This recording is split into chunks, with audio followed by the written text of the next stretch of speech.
हाय champions, कैसे हैं आप लोग? उम्मीद करता हूं कि मस्त होंगे, तंदुरुस्त होंगे, झकास होंगे और आपके सेटिस्फाइड भी अभी उम्मीद करते हैं कि हमेशा मेरे भाई बहन हमेशा निमन रहे, तंदुरुस्त रहे, झकास रहे। तो दोस्त, आज आप सबों के लिए जो सेट लाया हूं वो है 2019 का, जो कि आपको यहाँ पे दिख रहा है स्क्रीन बोर्ड पे।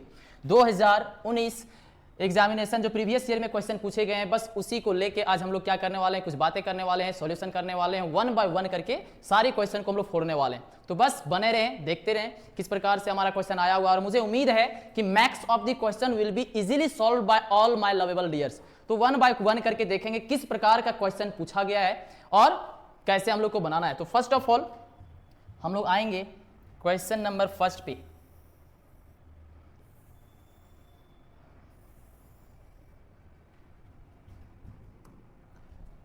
क्वेश्चन नंबर, हाँ, फर्स्ट ऑफ द क्वेश्चन देखिए क्या पूछ रहा है आपसे। विच of the following forces is not fundamental force in nature. क्या बात है, देखिए इस क्वेश्चन से कितना बार हम लोग रूबरू हो चुके हैं पहले भी। माय दोस्त, आप कह सकते हो कि भैया इस प्रकार का क्वेश्चन से तो मैं पहले से ही मिल चुका था। सही बात पकड़े आप। कहने का मतलब आपसे क्या पूछ रहा है कि विच of the following forces is not fundamental force. कौन सा मूलभूत बल नहीं है हमारे प्रकृति में, नेचर में। तो कौन सा नहीं है बताइए? ग्रेविटेशनल फोर्स तो है, इलेक्ट्रोमैग्नेटिक फोर्स है, स्ट्रॉन्ग न्यूक्लियर फोर्स भी है। कौन सा नहीं है? ये हमारा जो तनाव बल है, ये हमारा कौन सा बल नहीं है? फंडामेंटल फोर्स नहीं है हमारा प्राकृतिक में, बोल सकते हो नेचर में। तो ये हमारा ऑप्शन नंबर कौन सा हो जाएगा? अल्फा बीटा चार्ली या फिर डेका। तो आंसर नंबर डी के साथ जाएंगे, टेंशन के साथ जाएंगे। चलिए बहुत बढ़िया, एकदम होले होले करके बढ़ना है, वन बाय वन क्वेश्चन को देखना है और सारे क्वेश्चन को फोड़ना है डियर, किसी को भी नहीं छोड़ना है, किसी को भी नहीं छोड़ना है। चलिए बहुत अच्छा, question number next, question number next second. Question number second क्या पूछ रहा है आपसे? Light year is the unit of. प्रकाश वर्ष जो है ये किसकी इकाई होती है? So amazing question. बहुत कोई को लग रहा है, क्या लग रहा है ना, बहुत लोग बोल रहे होंगे, सोच रहे होंगे कि भैया ईयर है ना, ईयर क्या है? ईयर, ईयर का मतलब साल होता है और साल जो होता है वो समय का यूनिट होता है। लेकिन नहीं नहीं नहीं नहीं, ऐसे नहीं होता मुन्ना। ईयर मतलब मान सकता हूं साल होता है, लेकिन लाइट ईयर कहने का मतलब एक साल में प्रकाश के द्वारा कितना दूरी तय करता है, that is known as a light year. And one light year is equal to, one light year is equal to होता है 9.46 इंटू 10 का power, it mean 10 to the power 15 meter, है ना। तो आप यहां देख रहे हैं कि जो हमारा लाइट ईयर का जो वैल्यू है वो किस में आया है? मिनट में आया है या फिर बोल सकते हो मीटर में आया है या फिर सेकंड में आया है। तो आपको यहां पे दिख रहा है कि भैया ये तो मीटर में ना लिखे हैं, हम किस पे लिखे हैं? मीटर। इट मींस आप कह सकते हो कि लाइट ईयर जो होता है वो किसकी इकाई है? ऑप्शन नंबर ए में दिया हुआ है डिस्टेंस, ऑप्शन नंबर बी में दिया हुआ है time, option number C speed चाल, option number D intensity of light. तो आपको आंसर दिख गया होगा, दिख गया होगा, और कौन सा होगा? Answer number alpha. Alpha is your perfect answer, nice answer. कितना बताइए लॉलीपॉप वाले क्वेश्चन से हैं। चलिए आगे बढ़ते हैं हम लोग, question number next, question number next, है ना। क्वेश्चन नंबर नेक्स्ट, और क्वेश्चन नंबर नेक्स्ट आपका कौन सा है? Question number third. Question number third क्या है? ऐसा unit of work is joule. देखिए फिर से, वाह वाह, कितना आप छोड़ा क्वेश्चन है। देखिए ऐसा यूनिट किसका? वर्क का। क्या होता है डियर? जूल होता है। क्या होता है? जूल होता है। तो पूछ रहा है कि एक जूल बराबर equivalent, and it is equivalent to, मतलब बताइए कि 1 जूल बराबर किसके बराबर होता है, किसके बराबर होता है। तो डियर आप जान रहे हैं कि भैया वर्क का ऐसा यूनिट जो होता है ना, वर्क का ऐसा यूनिट होता है वो होता है जूल। अगर सीजीएस यूनिट पढ़े तो वो पढ़ेंगे हम लोग क्या चीज? अर्ग। अरे छठ में देने जाते हो ना अर्घ, वो याद रखिएगा कंसेप्ट, अर्घ है वो, अर्घ देने जाते हो, या सिंपल याद रखिएगा अर्घ, ERG, अर्घ बोलते हैं। और अगर हम बोलेंगे कि 1 जूल बराबर, 1 जूल बराबर कितना अर्घ होता है, तो आपका आंसर क्या होना चाहिए? बताइए कौन सा आंसर होना चाहिए? 10 का पावर 5 है, 10 टू द पावर 6 है, एंड 10 टू दी पावर 7 है, and last option is 10 to the power -7। तो ये चीज आप याद रखिएगा दोस्त हमेशा कि 10 टू दी पावर प्लस में 7 होगा अर्घ। क्या होगा? 10 to the rest power plus में 7। It means 1 joule is equal to 10 to the rest power 7 is your accurate answer, perfect answer, nice answer. तो ऑप्शन नंबर किसके साथ? अल्फा बीटा चार्ली डेका। बताइए बताइए किसके साथ जाएंगे, किसके साथ जाएंगे डियर? बताइए अल्फा तो कौन सा है? 10 के पावर 7। आपको option number C is your correct answer. चलिए question number next, question number next, yes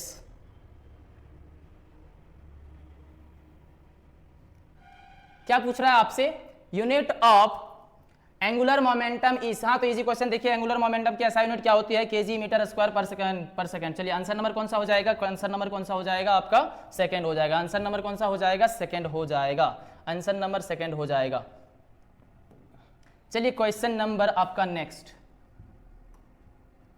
question number next, क्या क्वेश्चन आपसे पूछ रहा है, which of the following is not a scalar quantity, इनमें से जो दिया गया है जो कि स्केलर क्वांटिटी है, अदिश राशि है, कौन सा बताइए।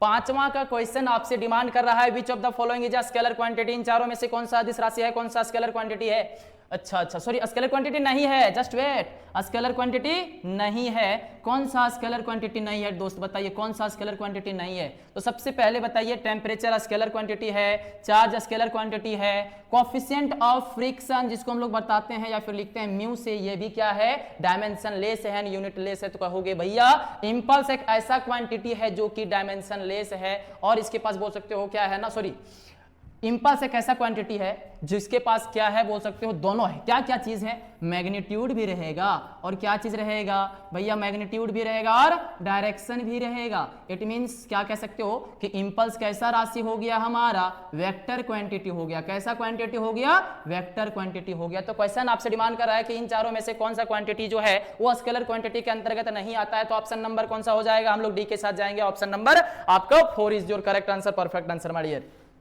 चलिए आगे बढ़ते हैं, इससे पहले ठीक है,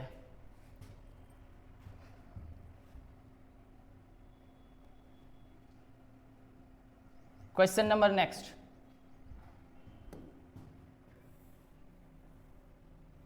क्वेश्चन नंबर नेक्स्ट, यस क्या क्वेश्चन आपसे पूछा है, हाँ इसको थोड़ा सा साफ करना जरूरी है। हाँ चलिए देखिए, तो क्वेश्चन नंबर नेक्स्ट आपसे पूछा है कि इफ एन कैप, हाँ इसको जो एन है ना, इसको हम लोग बोलते हैं एन कैप, है ना, यूनिट वेक्टर बोलते हैं।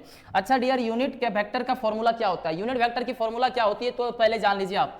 अगर आपको पूछ दिया जाए यूनिट वेक्टर का फॉर्मूला क्या होता है, तो इसका फॉर्मूला होता है, अगर हम क्या करें ए के रूप में लिखना चाहें तो क्या लिखेंगे, ए वेक्टर बाय ए का मैग्नीट्यूड, ए का मैग्नीट्यूड, ए का मैग्नीट्यूड। तो आपको देखिए, तो इस प्रकार से कहीं ऑप्शन दिख रहा है क्या, option number A B C D, 1 2 3 4, 1 2 3 4, कौन सा आंसर होगा, ए बाय ए का मैग्नीट्यूड, ए वेक्टर बाय ए का magnitude. Option number option number option number alpha, option number alpha is your correct answer, correct answer. Okay next question,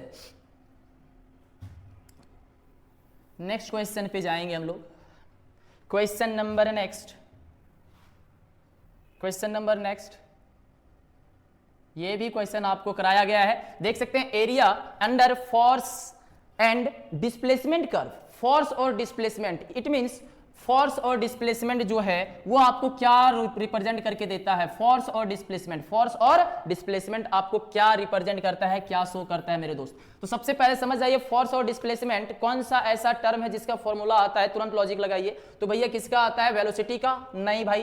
क्या acceleration का, ना मुन्ना ना। Impulse का, एकदम नहीं, कतई नहीं। एकदम आंसर कौन सा होना चाहिए, ना तो ये होगा, ना तो ये होगा, ना तो ये हो सकता है। तो कौन बच गया, कौन बच गया, किसके साथ, किसके साथ जाएंगे आप भैया, हम वर्क डन के साथ जाएंगे। किसके साथ जाएंगे, वर्क डन के साथ जाएंगे। देन योर आंसर नंबर डेका is your perfect answer, nice answer my lovable dear.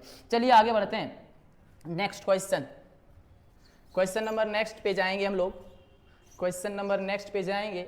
और क्वेश्चन नंबर नेक्स्ट क्या कह रहा है, थोड़ा सा देखेंगे। क्वेश्चन नंबर नेक्स्ट क्या कह रहा है आपसे, analogue of mass in rotational motion, analogue of mass in rotational motion किसके बराबर होता है, या फिर एनालॉग कहने का मतलब मोमेंट ऑफ इनर्शिया होगा इसका आंसर। एकदम सही बात, सही समझे आप लोग। मास अगर हम बोले, किसके बारे में बोले, बोल भैया, हाँ क्या है, analogue of mass in rotational motion इस क्या होता है, क्या कहलाता है, क्या कहलाता है, मोमेंट ऑफ इनर्शिया, क्या टॉर्क, रेडियस ऑफ गायरेशन, या फिर एंगुलर मोमेंटम।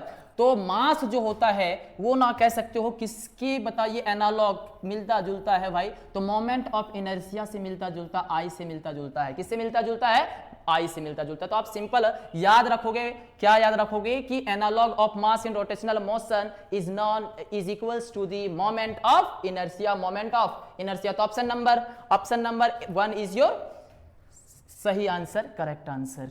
ओके, तो आंसर नंबर कौन सा हो जाएगा? आंसर नंबर हमारा हो जाएगा 8वां का 8 का 1। चलिए, अभी तक न्यूमेरिकल क्वेश्चन आया नहीं है, जिसका हम लोग बेसब्री से इंतजार कर रहे हैं भाई। इन न्यूमेरिकल क्वेश्चन आए नहीं है।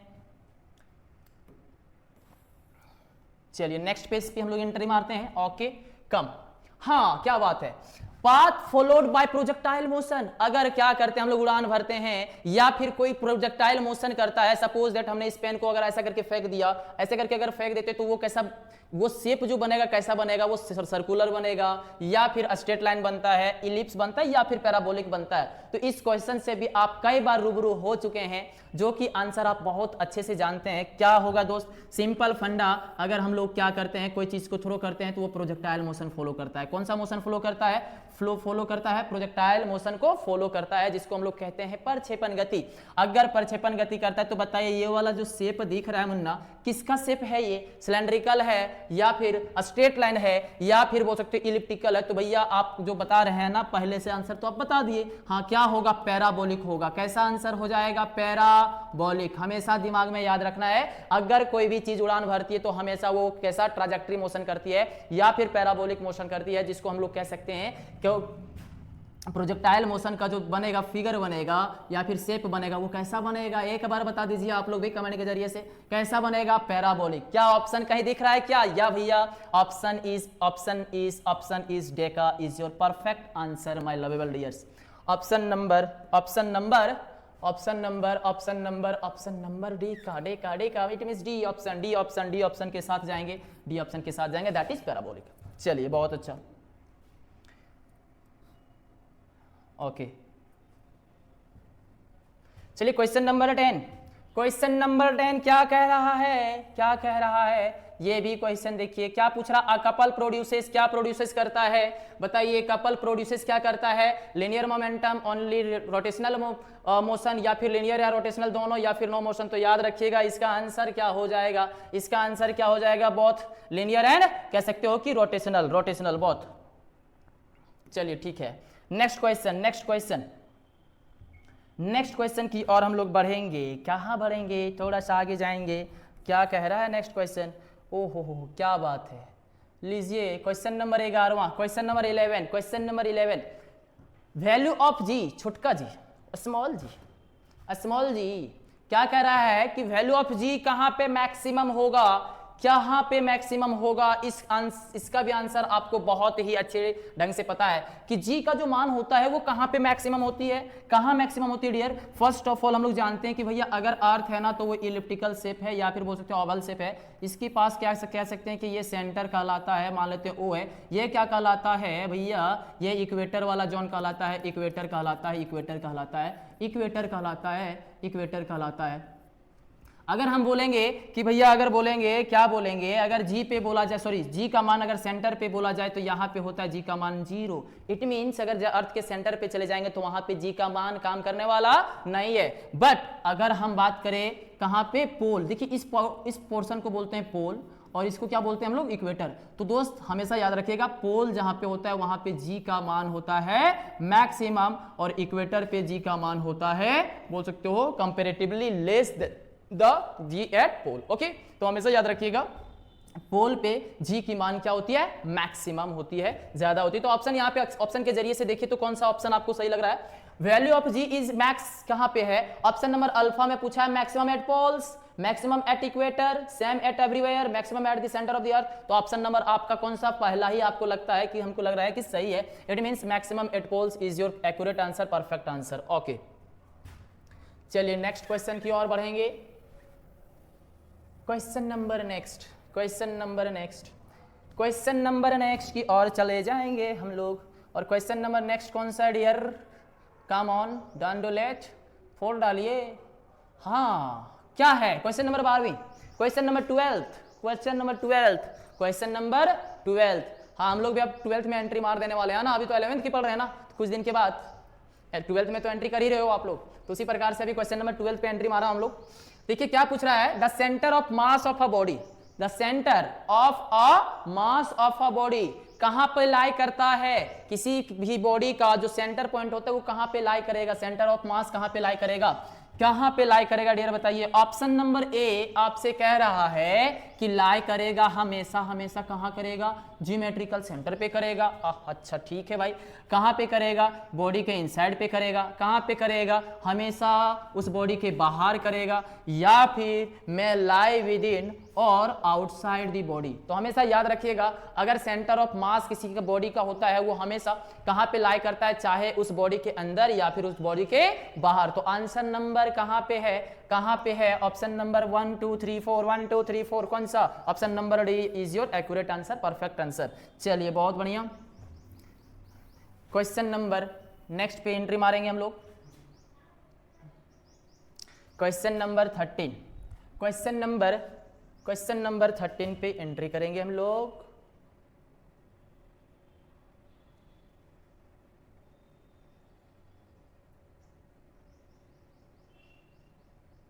क्वेश्चन नंबर 13 क्या कुछ पूछ रहा है आपसे, देखिए, according to Hooke's law of elasticity, according to Hooke's law of, according to Hooke चचा, कौन आ गए देख लीजिए, हुक चचा का नियम जो इलास्टिसिटी के बारे में वो नियम दिए हैं, उन्होंने क्या बताया था, हमें क्या बताया था, एक बार याद कीजिए कि भैया स्ट्रेस जो होता है, स्ट्रेस जो होता है वो डायरेक्टली प्रोपोर्शनल होता है, किसके प्रोपोर्शनल होता है, स्ट्रेन के बराबर नहीं, मतलब डायरेक्टली प्रोपोर्शनल होता है। अच्छा डियर बताइए, अगर स्ट्रेस को, स्ट्रेन को बढ़ा दिया जाए तो हमारा क्या होगा, स्ट्रेस भी बढ़ेगा, इट मीन्स एक बढ़ा तो दूसरा बढ़ा, अगर दूसरा हमारा क्या होगा, डिक्रीज करेगा, तो ये भी क्या करेगा, हमारा डिक्रीज करेगा। अगर वही पूछ रहा आपसे, क्या पूछ रहा है, according to Hooke's law of elasticity if stress is increase, अगर क्या किया जाए, स्ट्रेस को बढ़ा दिया जाए, तो बताइए उन दोनों का रेशियो, किसका किसका, मेरा और आपका नहीं, किसका किसका, स्ट्रेस का और किसका, स्ट्रेन का क्या होगा, अनुपात पूछा है, अनुपात पूछा है। तो दोस्त स्ट्रेस बाय स्ट्रेन, यही ना होगा, स्ट्रेस बाय स्ट्रेन, ओके। बोल रहा है कि अगर इसको बढ़ा दिया जाए तो ये भी बढ़ेगा, अगर ये बढ़ेगा तो बताइए दोनों का रेशियो, पहले अगर जो भी था, अब दोनों को जितना अमाउंट ये बढ़ेगा उतना अमाउंट ये बढ़ेगा, इट मींस बोथ द बोल सकते हो terms will be increase by the same ratio. अगर सेम रेशियो से बढ़ रहा है, सेम क्वांटिटी से बढ़ रहा है, सेम वैल्यू से बढ़ रहा है, तो रेशियो भी जो आएगा ना, वो भी क्या आने वाला है, क्या आने वाला है, एक बार प्यार से बोल दीजिए, क्या आने वाला है, सेम आने वाला है, क्या आने वाला है, सेम। तो क्या कहीं आंसर दिया हुआ है क्या, भैया सेम नहीं है, अरे भाई तो हमने गलत बता दिया क्या, सेम नहीं है तो क्या कह सकते हो, रिमेन्स कांस्टेंट ना रहेगा, कैसे भैया, अरे भाई जो बढ़ गया ये भी बढ़ गया, कहने का मतलब क्या हुआ, पहले जो था और बाद में हमने क्या करा, बढ़ा दिया, तो जितना इसको अगर गुना करके बढ़ाएं, इसको मल्टीप्लाई करके बढ़ाएं, तो सेम अगर बढ़ाएं भाई, तो ये और ये कटेगा, तो क्या होगा, सेम ही कांस्टेंट ही रहने वाला है। तो आप कह सकते हो कि दोनों का जो रेशियो होगी, अनुपात होगी, किसका और किसका, बोल सकते हो कि स्ट्रेस और स्ट्रेन का हमेशा रिमेन्स क्या होता है, कांस्टेंट होता है, नियतांक होता है, सेम होता है, बदलता नहीं है, नियत रहता है। Okay dear, let's go ahead. इससे पहले कि आंसर भी थोड़ा ठीक कर देता हूं ना, आंसर नंबर ये होगा, ओके। बाकी आप लोग भी ये सब क्वेश्चन को फोड़ ले रहे होंगे। क्वेश्चन नंबर नेक्स्ट,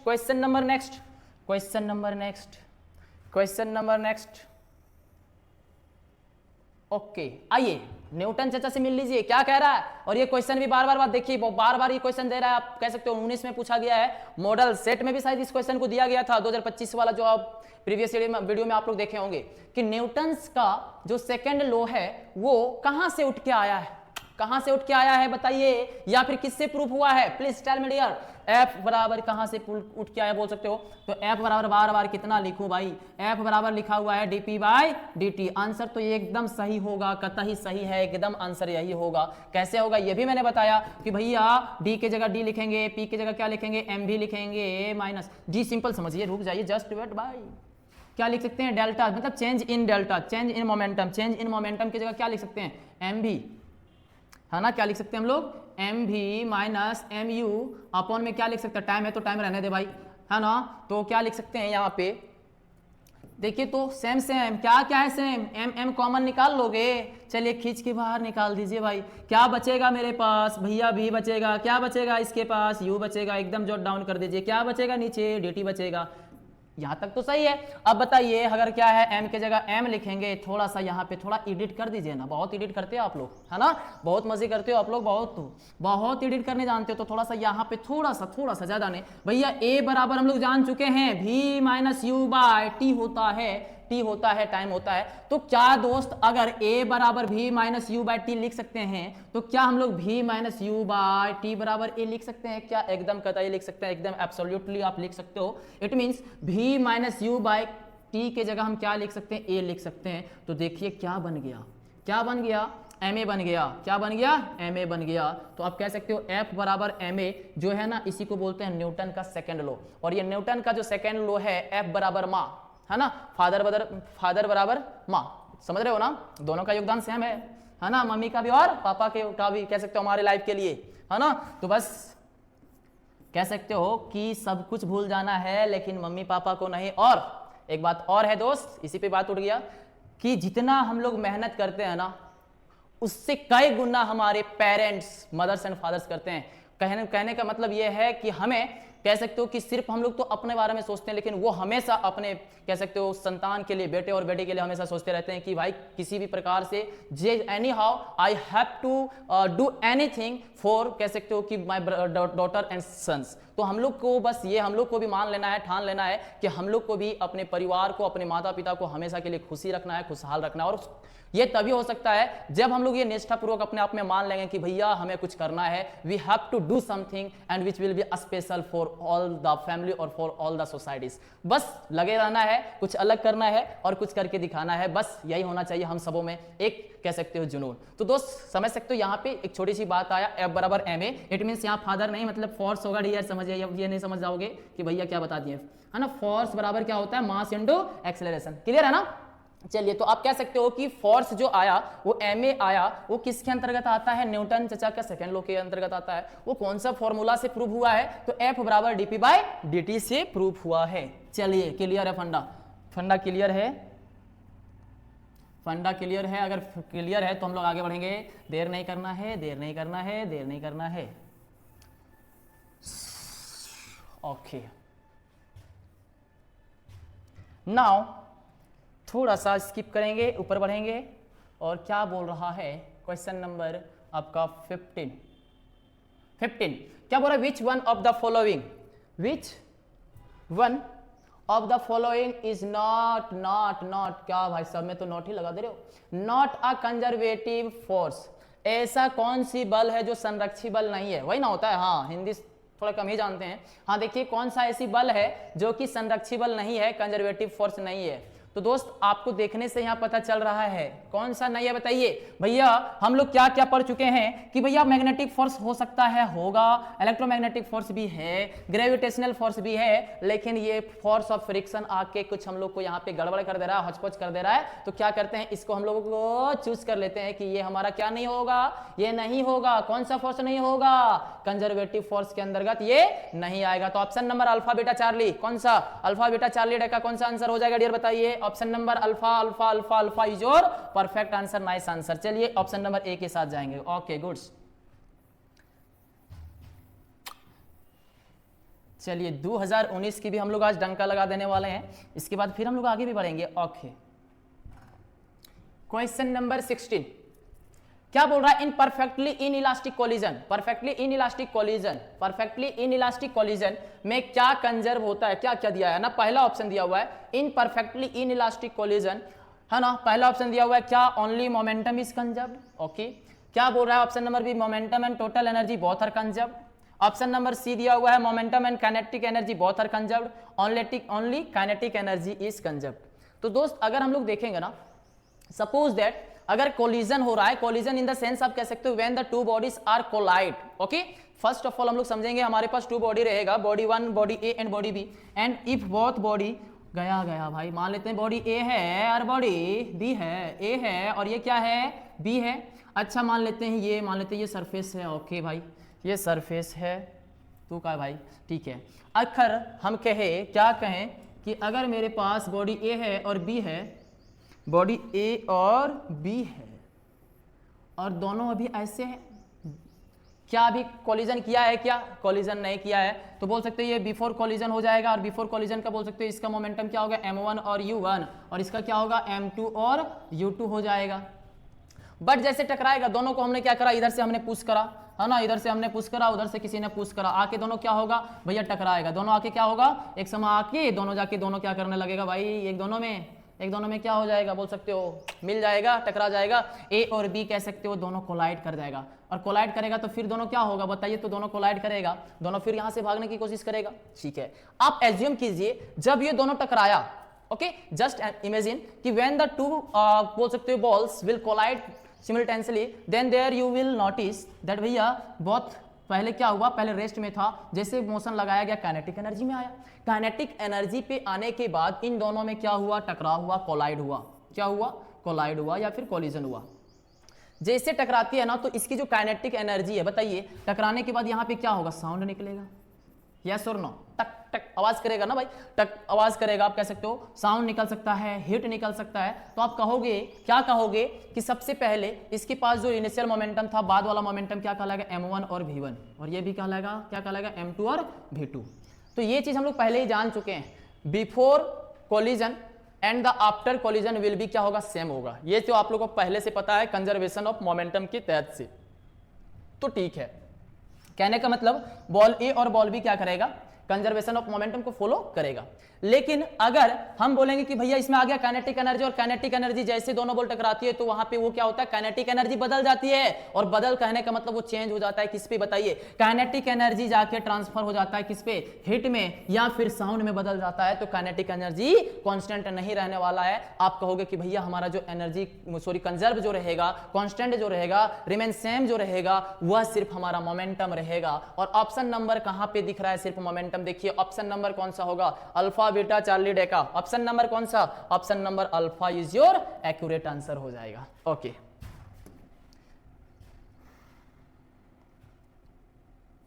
चलिए बहुत बढ़िया। नेक्स्ट क्वेश्चन पे एंट्री मारेंगे हम लोग। Question number next, question number next, question number next, question number next, question number next. देखिए इस क्वेश्चन को भी बात देखिए, पिछला बार हम सॉल्व कर दिए हैं। अच्छा क्या लिखा हुआ? A crane lift a mass of 100 kg in a height of 10 metre in 20 second, the power of crane is, है ना। तो सबसे पहले क्या करना पड़ेगा? आपको निकालना है पावर। पावर बराबर फॉर्मूला क्या होता है? देखिए बार बार इस क्वेश्चन को देखिए, पिछला बार भी देखिए दिया हुआ था, इसको प्रीवियस वीडियो में आप देख सकते हैं, है ना। क्वेश्चन नंबर 17 अगर कहें तो फिर से बना देता हूं। पावर, पावर शक्ति, शक्ति बराबर क्या होता है? Work done by time. अच्छा डियर, एक थोड़ा सा, अगर क्या बोल रहा है? एक क्रेन है, अगर कोई क्रेन है, क्रेन क्रेन क्रेन क्रेन है, क्रेन है, क्रेन है, क्रेन है भाई, क्रेन है। अगर ये क्या कर रहा है किसी, है ना, क्या बोल रहा है? एक 100 kg का कोई सब्सटेंस है ना, 100 kg का कोई सब्सटेंस है जो कि नीचे से लेके in a height of 10 metre in 20 second, हाँ नीचे से लेके बोल सकते हो यहाँ से ऊपर ले गया होगा, तो कुछ हाइट होगा, ऑब्वियस एकदम हाइट होगी, एकदम बिल्कुल सही समझे। मान लेते हैं 10 मीटर दिया हुआ, कितना मीटर है? 10 मीटर अगर हाइट तक क्रेन के द्वारा कोई चीज को उठाया जाता है, ओके। और बोल रहा है वो उठाने का जो समय लगता है उस क्रेन के द्वारा, जो टाइम पीरियड लगती है, सॉरी टाइम लगती है, वो टी बराबर कितना लगता है? 2 कितना सेकंड है? 20 सेकंड। इट मींस एक क्रेन है, क्रेन के द्वारा बोल सकते हो उठाने में जो समय लगता है वो कितना लगा? 20 सेकंड। तो बताइए उस क्रेन की, उस गाड़ी की, उस व्हीकल की कितना पावर होगा, कितना शक्ति होगा? तो पावर बराबर फॉर्मूला क्या होता है? mg, सॉरी बोल सकते हो W/T, work done by time. उस गाड़ी के द्वारा कितना कार्य किया गया और उसके जो समय दिया हुआ उससे हम लोग क्या लगा देंगे? डिवाइड कर देंगे, तो आपको आंसर मिल जाएगा। लेकिन यहाँ पे थोड़ा सा कुछ क्या है? ट्विस्ट है। क्या आपके पास यहाँ पे वर्क की मान दिया गया है क्या? भैया नहीं दिया गया है। बताइए नहीं दिया हुआ है, क्या दिया हुआ है? हाइट का मान दिया हुआ है, मास का मान दिया हुआ है, जी का मान दिया हुआ है। तो थोड़ा सा कंसेप्ट लगाइए। क्या लगाएंगे कि भैया देखिए तो पोटेंशियल एनर्जी यहाँ पे लग सकता है, अगर हाइट तक उठा है तो क्या लग सकता है यहाँ पे? Potential energy. और पोटेंशियल एनर्जी का फॉर्मूला होता है mgh, मास गुना ग्रेविटी गुना हाइट। अब बताइए mass into gravity into height है, और ये हमारा क्या है? W वर्क डन है। अगर कोई भी एनर्जी, बार बार इस बात को देखिए, पोटेंशियल एनर्जी रहे, कोई भी एनर्जी रहे, उसका बोल सकते हैं हम लोग क्या करते हैं क्या लेते हैं, एसआई यूनिट में हमेशा क्या लिखते हैं, जूल लिखते हैं, तो वर्क का भी क्या होने वाला है, जूल होगा। तो आप एक तरह से लिख सकते हैं, अगर पोटेंशियल एनर्जी का भी एसआई यूनिट जूल होती है और वर्क का भी जूल होती है, तो आप कह सकते हो कि क्या वर्क डन की जगह हम लिख सकते हैं PE/T, एकदम लिख सकते हो। और P का फॉर्मूला कितना होगा बताइए, mgh, और नीचे क्या हो जाएगा, टाइम। अच्छा, m का जगह कितना बैठाएंगे, मास कितना है 100 kg। अच्छा, g का मान 10 है, टाइम का मान, सॉरी हाइट का मान कितना है, हाइट जस्ट वेट, g का मान 10 और हाइट का मान भी 10 है, और टाइम का मान कितना है डियर बता दीजिए, खुल गए, 20 है ना, 20 0 0 बाय बाय, क्या होगा बता दीजिए, 1000 अपॉन 1000 अपॉन 2 कितने टाइम्स में बाय बाय हो जाएगा, ये भैया बर्थडे हो जाएगा 5 टाइम्स से, 5 2 10 और 2 0 है तो 2 0 लगा दिए हम लोग, या फिर सिंपल समझो 500 2 1000। बताइए यहाँ पे क्या लिखेंगे, पावर का ऐसा यूनिट क्या हो जाएगा, फिजिक्स के बंदे हैं तो वाट लिख दोगे, क्या लिखोगे, वाट। It's okay. ये क्वेश्चन भी हमको लगता है पिछला भी प्रीवियस ईयर या फिर बोल सकते हो मॉडल सेट में क्वेश्चन दिया गया था, जिसको सॉल्व आउट हम लोग किए थे, और पुनः फिर से आपको यहाँ पे स्क्रीन बोर्ड में दिख रहा होगा आंसर किस प्रकार से सॉल्व होगा। ओके, चलिए बहुत बढ़िया, नेक्स्ट क्वेश्चन की ओर बढ़ेंगे।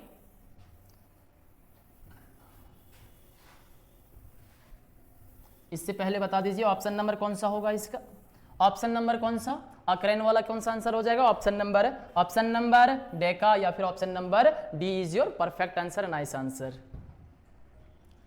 चलिए बहुत बढ़िया, क्वेश्चन नंबर नेक्स्ट,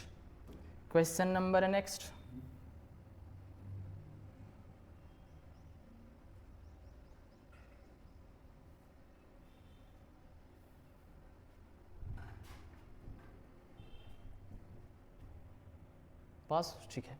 हाँ देखिए next question, SI unit of surface tension is, SI unit of surface tension is, पृष्ठ तनाव की SI मात्रक क्या होती है, पृष्ठ तनाव की कह सकते हो सरफेस टेंशन की SI यूनिट क्या होती है। First of all surface tension कहता क्या है, सरफेस टेंशन कहने का मतलब होता है, फॉर्मूला पहले जानो दोस्त, surface tension it means, surface tension formula होती है force upon length, it means SI unit of force, अब बहुत अच्छे से भली बात इसे आपको पता है, दैट इज होता है न्यूटन। भैया लेंथ है, लेंथ कहने का मतलब मीटर, नीचे देखना पसंद नहीं है, नीचे से ऊपर, नीचे था प्लस, ऊपर जाके माइनस, क्या करोगे न्यूटन पर मीटर। कितना बच्चा वाला लॉलीपॉप वाला क्वेश्चन था बताइए, ऑप्शन नंबर कौन सा हो जाएगा, न्यूटन पर मीटर। कहां पे दिख रहा है आपको बताइए, ABCD, ऑप्शन नंबर कौन सा, अल्फा बीटा चार्ली डेका, ऑप्शन नंबर ए आपका करेक्ट होगा, option number newton per metre is the SI unit of surface tension, is the accurate answer, सही आंसर, लाजवाब आंसर। चलिए बहुत बढ़िया, आगे question number next,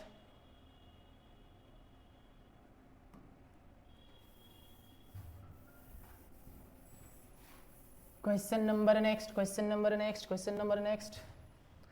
number 20।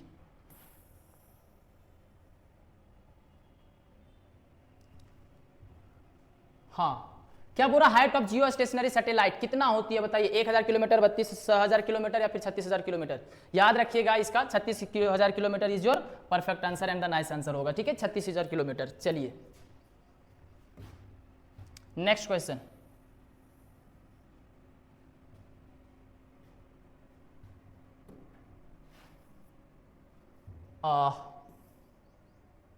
Question number 21, rotational kinetic energy is equal to, rotational, अगर कोई rotational kinetic energy है, घूर्णन कह सकते हो ऊर्जा है, तो आप बताइए रोटेशनल काइनेटिक एनर्जी का जो फॉर्मूला होगा वो क्या होगा, इट मींस यहां लगेगा एंगुलर वेलोसिटी ओमेगा। तो बताइए सबसे पहले काइनेटिक एनर्जी का फॉर्मूला क्या होता है, बोल भैया होता है हाफ mv², है ना। अब बताइए मास जो ना एनालॉग होता है, एनालॉग कहने का मतलब मिलता जुलता है, किससे मिलता जुलता है भैया, मोमेंट ऑफ इनर्शिया से मिलता जुलता है, यस और नो, एकदम सही बोले आप। अच्छा बताइए, आप हाफ के जगह हाफ लिखोगे, भी है, भी कहने का मतलब सिंपल वेलोसिटी था, तो हमारे पास काइनेटिक एनर्जी सिर्फ सिंपल काइनेटिक एनर्जी आया था, बट यहाँ पे जो काइनेटिक एनर्जी कैसा काइनेटिक एनर्जी है, रोटेशनल काइनेटिक एनर्जी। कैसा है दोस्त, रोटेशनल काइनेटिक एनर्जी है। तो रोटेशनल काइनेटिक एनर्जी है इन द सेंस आप कह सकते हो कि काइनेटिक एनर्जी तो क्रिएट होगा, लेकिन ऑब्जेक्ट क्या करेगा, रोटेशनल मतलब चारों तरफ क्या काटेगा, चक्कर काटेगा। इट्स ओके, फंडा क्लियर है। तो यहाँ पे वेलोसिटी जो होगा ना उसको हम लोग लेने वाले एंगुलर वेलोसिटी। तो सिंपल वेलोसिटी ना लिख के हम लोग क्या लिखेंगे, ओमेगा। क्या लिखेंगे, एंगुलर वेलोसिटी को हम लोग दर्शाते हैं ओमेगा से। इट मीन्स आप कहोगे कि भैया रोटेशनल में काइनेटिक एनर्जी की जो सूत्र होती है, फॉर्मूला होती है, that is half into I into कह सकते हो ओमेगा का square, that is half into I omega square, where I is a moment of inertia, I simple कह सकते हो, और ओमेगा क्या, एंगुलर वेलोसिटी कहते हो। चलिए आंसर नंबर कौन सा होगा, आंसर नंबर कौन सा होगा, देखिए हाँ ऑप्शन नंबर कौन सा हो जाएगा, अच्छे से दिख नहीं रहे ना, ओमेगा स्क्वायर, हाँ हाफ कहाँ पे भाई, option number D is your correct answer. चलिए बहुत बढ़िया।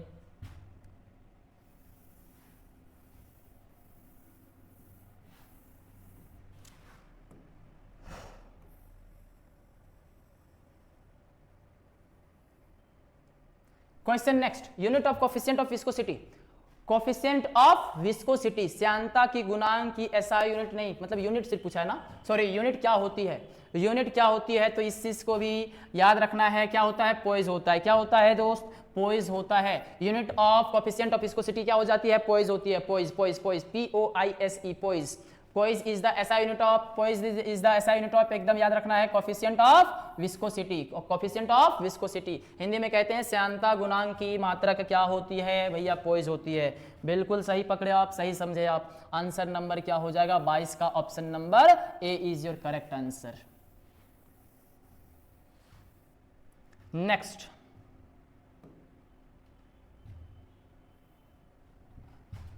क्वेश्चन नंबर नेक्स्ट, बर्नौली चच्चा, wow, Bernoulli principle is a fundamental principle at fluid dynamics based on the law of. Bernoulli का जो सिद्धांत है जो कि फ्लूइड डायनेमिक्स में हम लोग पढ़ते हैं, वो बताइए किस चीज को लेके बताइए, बताता है किस चीज पे आधारित है, कौन सा लॉ पे बेस्ड है। पहला है that is conservation of mass. Question आपसे पूछ रहा है the Bernoulli principle is based on which law, किस पे बेस्ड होती है, किस पे आधारित होती है। ऑप्शन नंबर ए है conservation of mass, option number B है conservation of momentum, option number C है conservation of angular momentum, option number D है कंजर्वेशन ऑफ एनर्जी। तो दोस्त हम लोग समझेंगे बर्नौली प्रिंसिपल में अगर क्या है, कोई मेरे पास क्या है मान लेते हैं कोई पाइप है या फिर कोई भी बोल सकते हो कंटेनर है, तो अगर इसका कहता है ना कि अगर यहाँ पे जितना एनर्जी होगा उतना ही आप कह सकते हो कि यहाँ भी एनर्जी होगा। इट मीन्स हमेशा जो एनर्जी होती है हर एक पॉइंट पे क्या होती है, सेम होती है। कौन कहता है, बर्नौली प्रिंसिपल। इट मीन्स आप सिंपल समझिए, आप बर्नौली जो प्रिंसिपल कहता है कि जो एनर्जी होता है वो हमेशा क्या होता है, कंजर्व होता है, संरक्षित होता है। तो कौन सा आंसर हो जाएगा, कंजर्वेशन ऑफ मास, ना बाबा ना, एकदम ना, कतई ना। कंजर्वेशन ऑफ मोमेंटम, नहीं। कंजर्वेशन ऑफ एंगुलर मोमेंटम, ये तो कतई नहीं होगा। Conservation of energy is your सही answer, correct answer.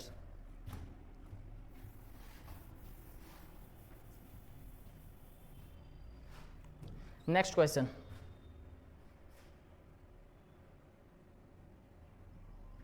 Question number 24।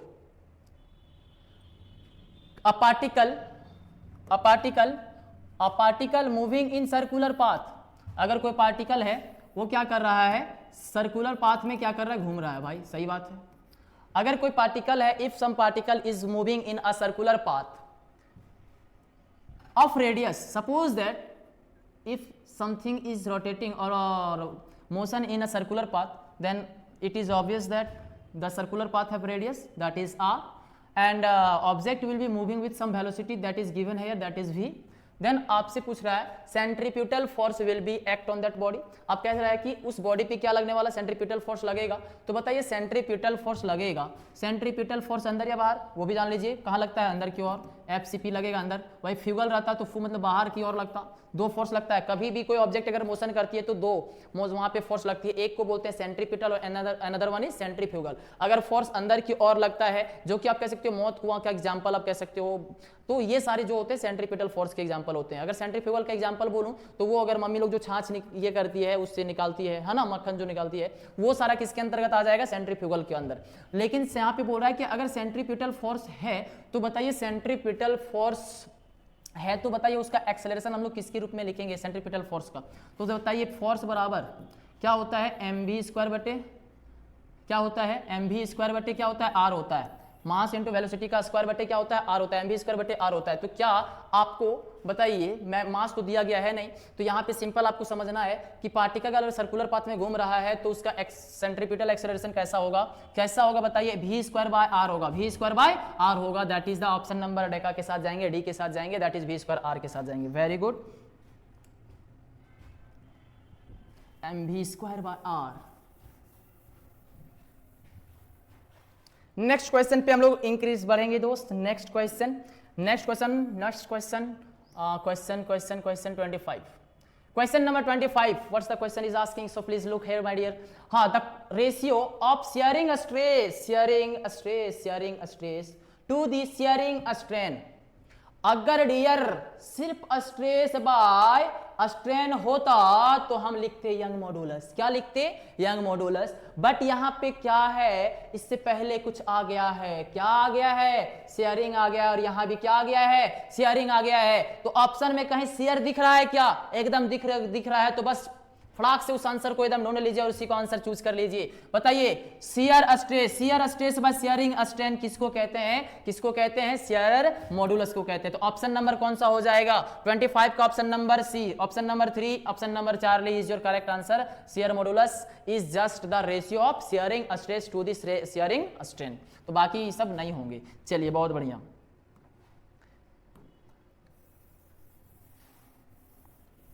चलिए नेक्स्ट क्वेश्चन की ओर हम लोग बढ़ेंगे, है ना। क्वेश्चन नंबर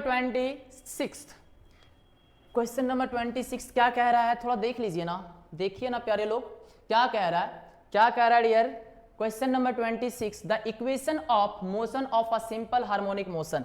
अगर कोई बॉडी क्या कर रहा है? सिंपल हार्मोनिक मोशन कर रहा है। अगर कोई बॉडी क्या कर रहा है? सिंपल हार्मोनिक मोशन कर रहा है। सिंपल हार्मोनिक मोशन कर रहा है। तो बताइए, सिंपल हार्मोनिक मोशन अगर कर रहा है, क्या कर रहा है? सिंपल हार्मोनिक मोशन अगर कर रहा है तो उसका इक्वेशन क्या होगा? इक्वेशन पूछ रहा है, इक्वेशन पूछा है डियर, इक्वेशन पूछा है। सिंपल हार्मोनिक मोशन का इक्वेशन क्या होता है? That is D square by X by D T square equals to omega square minus में इनटू एक्स होता है। ओके, याद रख लीजिएगा इस चीज को। चलिए आगे की ओर बढ़ते हैं, क्वेश्चन नंबर नेक्स्ट। ये भी लल्लन टॉप वाला लॉलीपॉप वाला क्वेश्चन है। क्या क्वेश्चन है? The time period of second pendulum is. Time period of second pendulum की क्या होती है? Time period of second pendulum 1 second, 2 second, 3 second, 4 second, 5 second.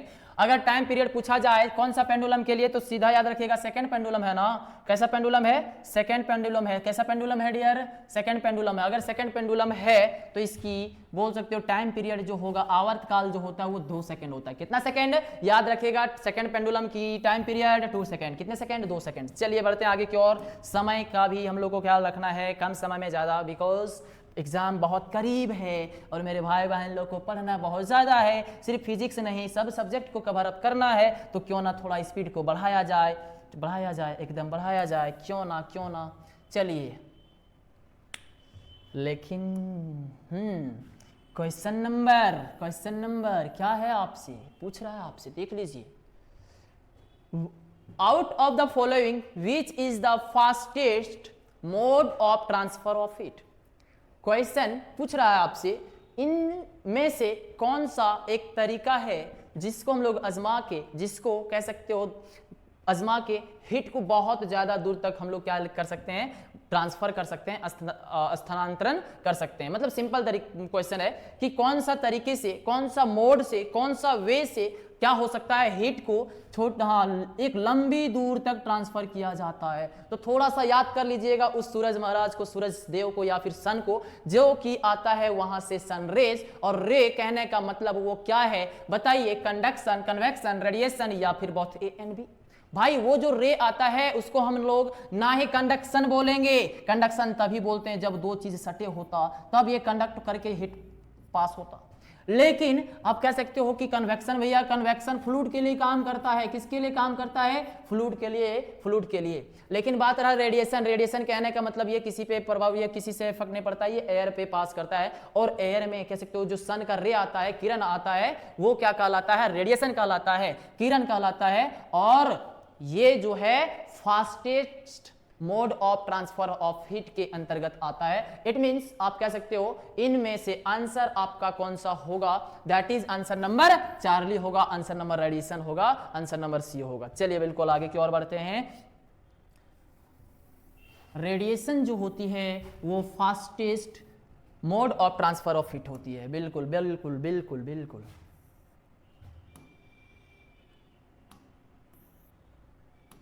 Question number next, question number next, the zeroth law of thermodynamics, the zeroth law of thermodynamics leads to the concept of उष्मा गति का शून्य कोटि नियम से। चलिए हिंदी पढ़ के भी देख लेता हूं। उष्मा गतिकी का शून्य कोटि नियम से डैश की संकल्पना प्रदान होती है।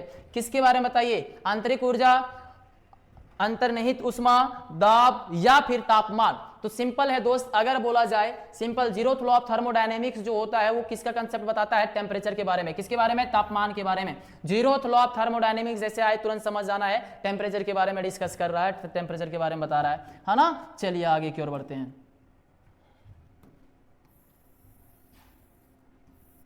Question number next, question number 30, internal energy of an isolated system. अगर कोई बॉडी है और वो आइसोलेटेड है, इट मींस आइसोलेटेड मतलब ऐसा सिस्टम जो कि उस सिस्टम पे बाहर से कोई इफेक्ट पड़ने वाली नहीं है, कह सकते हो कि सराउंडिंग से उसे कोई इफेक्ट पड़ने वाली नहीं है। तो एक ऐसा आइसोलेटेड सिस्टम है, आइसोलेटेड सिस्टम का बताइए इंटरनल एनर्जी क्या होगा। अगर सपोज दैट एक आइसोलेटेड सिस्टम है, आइसोलेटेड सिस्टम है और उस पर क्या है बोल सकते हो, कोई चीज अगर बोल सकते हो सब्सटेंस है, तो उसका जो इंटरनल एनर्जी होगा, इंटरनल एनर्जी जो होगा उस पर क्या कुछ फर्क पड़ेगा क्या? क्वेश्चन क्या पूछ रहा है कि इंटरनल एनर्जी जो होती है आइसोलेटेड सिस्टम में क्या होता है, क्या इंक्रीज करेगा, क्या डिक्रीज करेगा, क्या करेगा, रिमेन सेम रहेगा या फिर, हाँ जस्ट वेट, रिमेन सेम रहेगा, रिमेन सेम रहेगा, रिमेन सेम रहेगा या फिर आपका नन ऑफ दीज होगा? बताइए। तो इंटरनल एनर्जी, आंतरिक जो ऊर्जा होती है किसी भी आइसोलेटेड सिस्टम का, वो हमेशा कांस्टेंट होती है, सेम होती है, फिक्स होती है। तो ऑप्शन नंबर 30 का हम लोग ले जाएंगे किसके साथ? ले जाएंगे भैया चार्ली के साथ, सी के साथ, रिमेन सेम के साथ। चलिए बहुत बढ़िया। इसी प्रकार से हम लोग सारे क्वेश्चन को फोड़ फोड़ के एग्जाम में भी हमको लगता है कि दोस्त आप लोग ऐसा ही सारे क्वेश्चन को फोड़ के आइएगा, मुझे पूरा उम्मीद है आप सबों के ऊपर।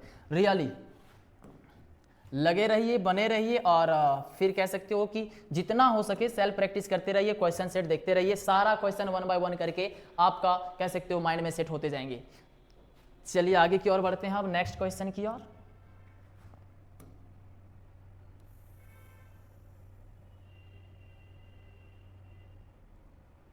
हाँ, आइसोथर्मल, आइसोथर्मल, आइसोथर्मल प्रोसेस है ना। थर्मल पावर प्लांट नाम सुने होंगे। थर्मल कहने का मतलब हीट के बारे में बात कर रहा है, टेम्परेचर के बारे में बात कर रहा है। Okay okay.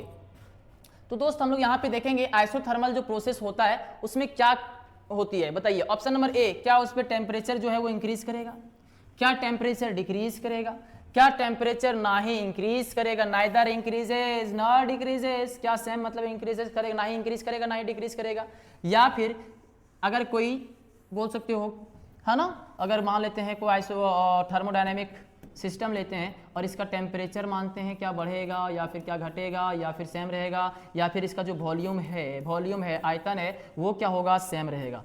तो ऑप्शन नंबर कौन सा होगा? देखिए कॉन्सेप्ट दोस्त, थर्मोडायनेमिक सिस्टम में आप लोग पढ़े होंगे आइसोकोरिक, आइसोबैरिक है ना, सारे चीज तो पढ़े हुए हैं। तो आइसोबैरिक में प्रेशर कांस्टेंट, आइसोकोरिक में है ना, आइसोकोरिक में आप कह सकते हो कि सबसे पहले है ना, आइसो लिख देता हूं समझ में आ जाएगा, ये सबसे क्वेश्चन आते हैं। आइसोबैरिक, आइसोकोरिक है ना, इसके बाद आपका बोल सकते हो तीसरा है, ये तीनों एक जैसा लगेगा आपको, बस इन तीनों को देख लीजिए पहले, आइसोथर्मल है ना। इसके बाद आता है एडियाबैटिक, एक और आता है जिसको बोलते हैं reversible process. Okay, reversible process. तो अगर हम इन तीनों को देखें, छोड़िए अभी दोनों, ये तीनों को देखिए, तीनों आपको देख के नहीं लग रहा है कि भैया कुछ तो ऐसा चीज है जो कि तीनों में सेम सेम जैसा लग रहा है? और सही बात पकड़े आप, सही समझे आप, आइसो का मतलब ही होता है सेम या फिर कांस्टेंट। ऐसा कोई टर्म होगा, ऐसा कोई बोल सकते हो तीनों केस में या फिर तीनों बोल सकते हो प्रोसेस में कोई ऐसा एक एक टर्म होगा जो सेम रहने वाला है, कांस्टेंट रहने वाला है। तो याद रखिएगा, अगर क्वेश्चन में यहां पे तो दिया गया है आइसोथर्मल, एग्जाम में दे दिया जाए कि आइसोथर्मल के जगह यहां पे दे दिया जाए आइसोबैरिक, तो भाई आप पढ़ के गए थे आइसोथर्मल और आगे एग्जाम में आ गया आइसोबैरिक, तो बताइए आइसोबैरिक का केस में क्या कांस्टेंट रहेगा? बैरिक। बैरिक बताइए प्रेशर से आया है, प्रेशर से, प्रेशर की, हाँ प्रेशर पास्कल, पास्कल या फिर वेरी सिंपल प्रेशर से बना है बैरिक, तो कह सकते हो कि इसमें यहाँ पे कांस्टेंट क्या रहेगा? प्रेशर। आइसोबैरिक के बारे में बात करेंगे जब भी, तो हम लोग क्या कांस्टेंट रखेंगे? प्रेशर। आइसोकोरिक है ना, आइसोकोरिक में क्या हो जाएगा आपका? Volume constant. अच्छा लास्ट बचा आइसोथर्मल। आइसोथर्मल में क्या होता है भैया? आइसोथर्मल में क्या होता है? आइसोथर्मल एक ऐसा सिस्टम है या फिर सॉरी ऐसा प्रोसेस है जिसमें टेम्परेचर कांस्टेंट रहेगा। क्या कांस्टेंट रहेगा? नाम सही लग रहा है, थर्मल कहने का मतलब टेम्परेचर, थर्मल कहने का मतलब टेम्परेचर। तो क्वेश्चन आपसे पूछ रहा है कि इन आइसोथर्मल प्रोसेस क्या टेम्परेचर इंक्रीज करेगा? ओके। क्या डिक्रीज करेगा? ओके।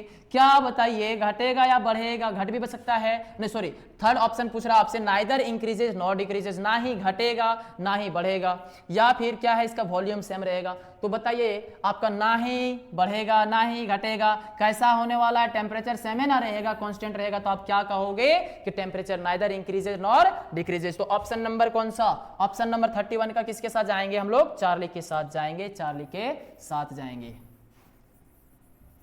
चलिए बहुत अच्छा। नेक्स्ट क्वेश्चन, नेक्स्ट क्वेश्चन की ओर हम लोग बढ़ेंगे, नेक्स्ट क्वेश्चन की ओर हम लोग बढ़ेंगे, है ना? नेक्स्ट क्वेश्चन की ओर हम लोग बढ़ेंगे।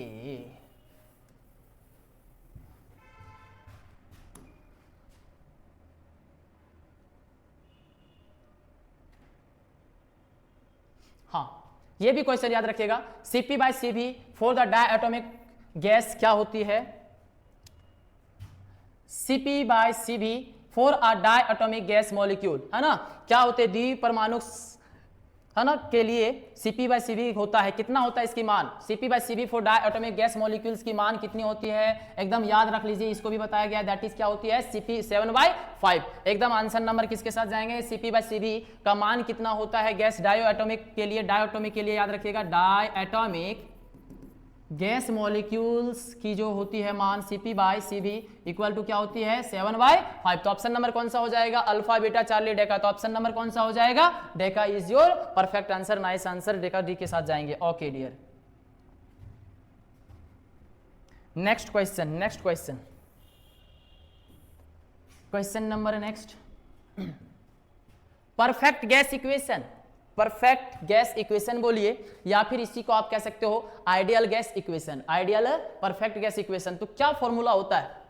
तो परफेक्ट गैस इक्वेशन की फॉर्मूला आप इस चीज को देखे हैं ना? हाँ भैया देखे हैं, PV बराबर nRT। बोल भैया आइडियल गैस इक्वेशन का तो फॉर्मूला ये था, यहाँ पे तो नहीं दिख रहा है। Okay dear, don't worry I am here, don't worry I am here. देखिए PV बराबर क्या होता है? nRT होती है, जहां पे P को क्या बोलेंगे? प्रेशर बोलेंगे, V वॉल्यूम बोलेंगे, N जो है इसको बोलते हैं नंबर ऑफ मॉलिक्यूल्स या फिर number of moles of gas, जो कि केमिस्ट्री में ज्यादा आपको दिखने को मिलेगा। R को क्या बोलेंगे? रियल गैस कांस्टेंट बोलेंगे, रियल गैस कांस्टेंट बोलेंगे। अच्छा डियर, अगर हम T को क्या बोलेंगे? तो टेम्परेचर बोलेंगे।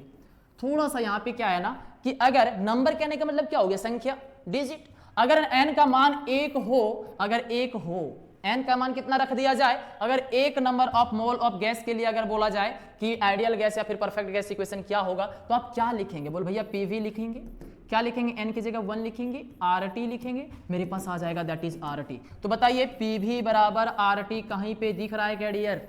कहीं दिख रहा है क्या? क्या आपको कहीं दिखा है ऑप्शन में? या ऑप्शन में दिख गया होगा, तो बताइए कौन सा ऑप्शन होगा? कहां दिख गया है? PV बराबर RT, PV बराबर R/T, PV equals to T upon R, PV is equals to RT। तो ऑप्शन नंबर कौन सा हो जाएगा? PV बराबर यहाँ पे तो अलग है, तो कह सकते हो कि परफेक्ट गैस इक्वेशन की इक्वेशन जो होगा PV बराबर RT, that is option number C के साथ जाएंगे, चार्ली के साथ जाएंगे, 3 के साथ जाएंगे, PV बराबर RT के साथ जाएंगे। चलिए बहुत बढ़िया। नेक्स्ट,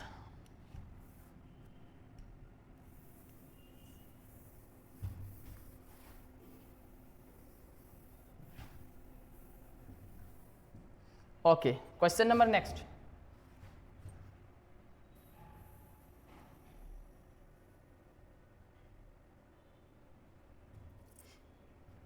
हाँ, isothermal equation of an ideal gases. अगर आइसोथर्मल प्रोसेस है तो बताइए इसमें कौन सा टर्म क्या कांस्टेंट होता है। तो देखिए आप हमेशा याद रखिएगा, आइसोथर्मल एक ऐसा प्रोसेस है, आइसोथर्मल एक ऐसा प्रोसेस है जिसमें टेम्परेचर क्या रहता है मुन्ना, एक बार बता दीजिए। टेम्परेचर, अभी जस्ट इसके ऊपर हम लोग देखें कि भैया आइसोथर्मल कहने का मतलब किसके बारे में जिक्र किया जा रहा है, टेम्परेचर के बारे में। It means you have just noticed that if we are just studying about the isothermal process then the temperature will be constant there. Yes और नो, यस और नो, एकदम सही बात पकड़े, एकदम सही समझे आप कि टेम्परेचर क्या होगा, कांस्टेंट होगा। अगर टेम्परेचर कांस्टेंट होगा तो कहलाएगा हमारा आइसोथर्मल प्रोसेस। इट मींस हम लोग जस्ट अभी पढ़े पीवी बराबर क्या होता है, nRT। इट्स ओके, चलिए। अच्छा दोस्तों, ये जो R है इसको हम लोग बोलते हैं गैस कांस्टेंट। क्या चीज बोलते हैं, गैस कांस्टेंट। ओके, n को क्या बोलते हैं, नंबर ऑफ मोल्स। तो ये भी क्या है, कांस्टेंट नंबर हम लोग इस्तेमाल करेंगे, सही बात है। और T क्या है, हमारा टेम्परेचर है। क्या चीज है, टेम्परेचर है। और टेम्परेचर भी क्या होगा, आइसोथर्मल के लिए क्या होता है, कांस्टेंट होता है। तो हम लोग जान चुके हैं कि लेफ्ट साइड क्या होगा, पीवी तो लिख ही देंगे एकदम कतई, कोई दिक्कत नहीं है। बट राइट साइड जितने भी टर्म हैं, एन हो आर हो, तीनों जो है ये त्रिमूर्ति जो है ना, ये किसके रूप में बोल सकते हो, कांस्टेंट के रूप में है। किसके रूप में है, कांस्टेंट के रूप में है। तो क्या कहीं आपको ऐसा दिख रहा है ऑप्शन जहां पे लिखा हो PV is equal to constant, PV is equal to constant, P भाई वी बराबर कांस्टेंट, ये कतई नहीं होगा, ये भी नहीं होगा। ये आपका आंसर सही होगा, दैट इज आप कह सकते हो PV is equal to constant, PV is equal to constant. और यही आपका आइसोथर्मल इक्वेशन आइडियल गैस का बोल सकते हो पीवी बराबर कांस्टेंट, यही आपका फॉलो होता है, that is PV is equal to constant. Okay, चलिए।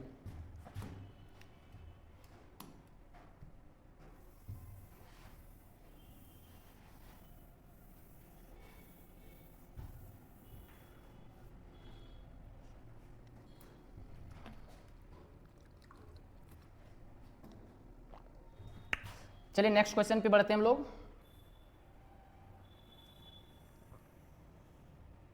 नेक्स्ट क्वेश्चन आपसे क्या पूछ रहा है, the question is demanding you and asking you that energy associated with each degree of freedom पर मॉलिक्यूल्स क्या होगा।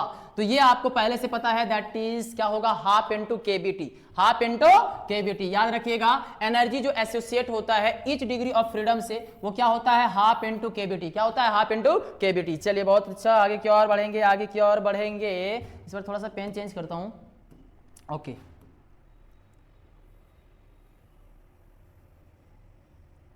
दोस्त समय कम है, हमें और बहुत सारे सेट्स को कवर अप करना है, तो जितना कम समय हो सके उतने कम समय में हम लोग निपटने की कोशिश करेंगे।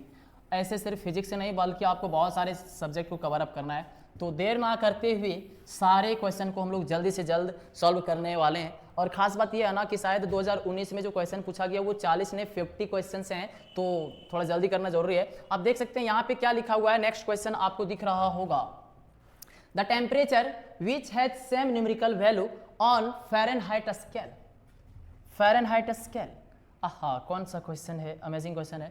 बोल रहा है ना, वह ताप जिसका सेल्सियस, क्या क्वेश्चन, अमेजिंग क्वेश्चन है, सेल्सियस और फ़ारेनहाइट पैमाने पर बोल सकते हो जो इसका वैल्यू होता है वो क्या होता है, सेम होता है। तो याद रखिएगा, एक ऐसा सिंपल एक ही ऐसा होता है, फ़ारेनहाइट होता है, केल्विन होता है, ठीक है, सेल्सियस होती है, फिर र्यूमर आती है फोर्थ में जो कि है ना, फ़ारेनहाइट, केल्विन और सेल्सियस और र्यूमर। तो आपसे पूछ रहा है ऐसा कौन सा वैल्यू है जो कि दोनों सेम रहेगा, दोनों का वैल्यू, अगर दोनों का अगर बोल सकते कोई चीज अगर हम लोग क्या लेते हैं, कोई बोल सकते सब्सटेंस लेते हैं, तो दोनों के केस में क्या रहेगा, उसका अवस्था सेम ही रहेगा। अगर बहुत ठंडा है, अगर बोल सकते हो फ़ारेनहाइट का बोल सकते हो स्केल लेंगे, और सेल्सियस अगर हम लोग लेते हैं, तो दोनों का बोल सकते हो जो अवस्था रहेगा उस सब्सटेंस का वो सेम ही रहेगा। तो कौन सा डिग्री पे, कितने डिग्री पे, तो इसका आंसर हो जाएगा, कौन सा आंसर होगा बताइए, 273 माइनस में 273 40 या फिर माइनस 40, बताइए आंसर नंबर कौन सा होगा, माइनस में 40 डिग्री आपका आंसर हो जाएगा। याद रखना है कि फ़ारेनहाइट और कौन सा सेल्सियस है ना, दोनों का अगर माइनस 40 पे रखा जाए तो दोनों का क्या होता है, गणित पैमाने पे मान सम्मान होता है, कौन सा डिग्री पे, माइनस 40 डिग्री पे। चलिए आगे की ओर बढ़ते हैं। Question number next.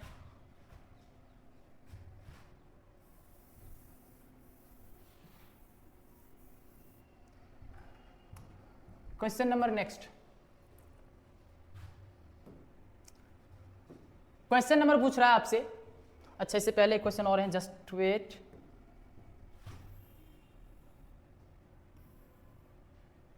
Myers formula for the relation, जो कि हमको लगता है 2023 में भी इस क्वेश्चन को पूछा गया है। यस, बताइए 2023 में ये क्वेश्चन, जस्ट प्रीवियस वाले वीडियो में आप देखे होंगे, इस क्वेश्चन को बताया गया था और पूछा गया है कि मेयर-चचा का नियम, मेयर-चचा का नियम, मेयर्स का जो फॉर्मूला है वो किसके बारे में बताइए। सीपी और सीबी बारे में तो बताया है भाई। सीपी कहने का मतलब होता है molar heat capacity, molar heat capacity at constant pressure, है ना, कांस्टेंट प्रेशर, कांस्टेंट प्रेशर। और एक और है आपका सीबी, सीबी कहने का मतलब molar heat capacity at constant volume. तो पूछ रहा है आपसे कि मेयर्स का जो फॉर्मूला है, तो इन चारों में से कौन सा आपको सटीक लग रहा है, कौन सा आपको परफेक्ट लग रहा है, कौन सा आपको सही लग रहा है, तो वो चूज करके बताइए। तो आपको ये जानना है कि सीपी जो होता है ना, हमेशा ग्रेटर होता है किससे, सीबी से, हमेशा क्या होता है, बड़ा होता है। या फिर सिंपल याद रखिए, सीपी अगर बड़ा होता है तो उसको लिखेंगे पहले, और CP minus CV, the difference of CP and CV will gives you the gas constant, the value of ideal gas constant मतलब आर। तो CP minus CV is equal to होती है दैट इज आर। तो याद रख लेना है इसको, सीपी पहले बाद में सीबी, पहले कौन, सीपी बाद में कौन, सीबी, इक्वल टू क्या हो जाएगा, आर। ठीक है, चलिए आगे की ओर बढ़ेंगे, आगे की ओर बढ़ेंगे।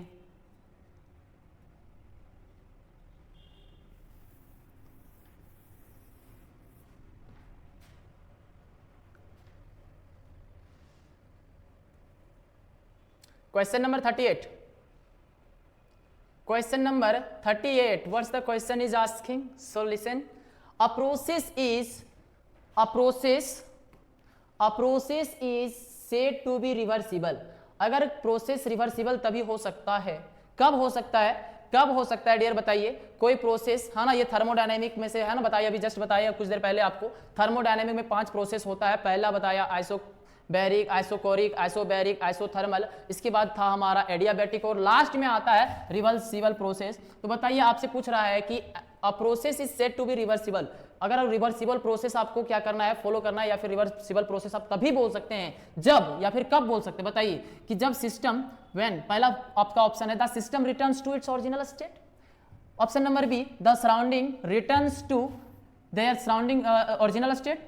both the system as well as the surrounding return to their on the क्या है, on their own state, neither system nor surrounding return to their original state। तो दोस्त, रिवर्सिबल का नाम से ही आपको पता चल रहा है, रिवर्सिबल कहने का मतलब वो पुनः आपसे क्या करके आके आपको सर्कल बना के, या फिर सिंपल है, जो पहले था अवस्था इनिशियल फेज बराबर में क्या होगा आपका फाइनल फेज। तो इस केस में आपका आंसर होगा both the system as well as the surrounding return to their own state, own state. Option number कौन सा, 38 का ऑप्शन नंबर सी के साथ जाएंगे, चार्ली के साथ जाएंगे। चलिए, बहुत अच्छा।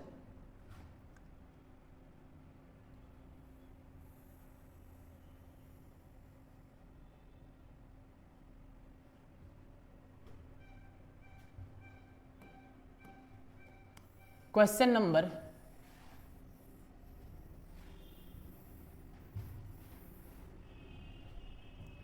Number next.